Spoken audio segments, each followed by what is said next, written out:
जनतेना हा पराभव दिसायला लागला आहे आणि त्यामुळे विनाकारण ते सारखं पत्रकार परिषद घेऊन इथल्या जनतेची दिशाभूल करत आहे.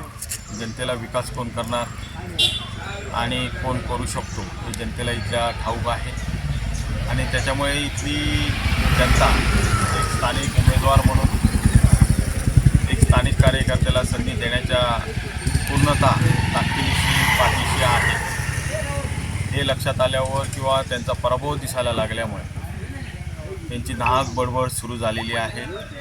परंतु हे एक गोष्ट सत्य आहे की इथली जनता ही स्थानिक उमेदवार आणि विकासाला 100% मत घालणार आहे आणि ते मत किंवा ते आशीर्वाद हे आमच्या पाठीशी असणार आहे आणि त्याच्यामुळे विजय आमचा नक्की आहे आणि ह्यापुढे 5 वर्ष आम्ही जनतेची सेवा करतो. 100% हे बघा, इथल्या जनतेचा शेवटी कसा आहे बघा, गेली अनेक वर्ष मी काम करतो.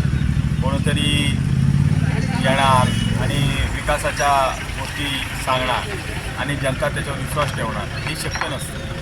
मी गेली अनेक वर्ष ह्या 4 गावांशी माझा संपर्क आहे.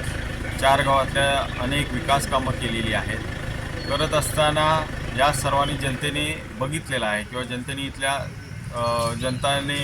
इथले जनतेचे प्रश्न सोडवले. त्याच्यामुळे जनतेला माहिती आहे की कोणी आता ह्यांना विकासाचं मत घालायचं आहे. ह्याच्या अगोदर ह्या तवडे असेल, निरवडे असेल, मळगाव असेल, नेमळे असेल, या 4 गावात किती विकास कामं केली तुम्ही? जनतेचा हा प्रश्न आहे ना, तुम्ही किती विकास कामं केली आतापर्यंत? आणि त्याच्यामुळे त्यांना माहिती आहे आपण पूर्ण बॅकफूटवर आहे आणि त्याच्यामुळे आपण विकास करणार ह्या नुसत्या गप्पा मारत आहेत. चालेल.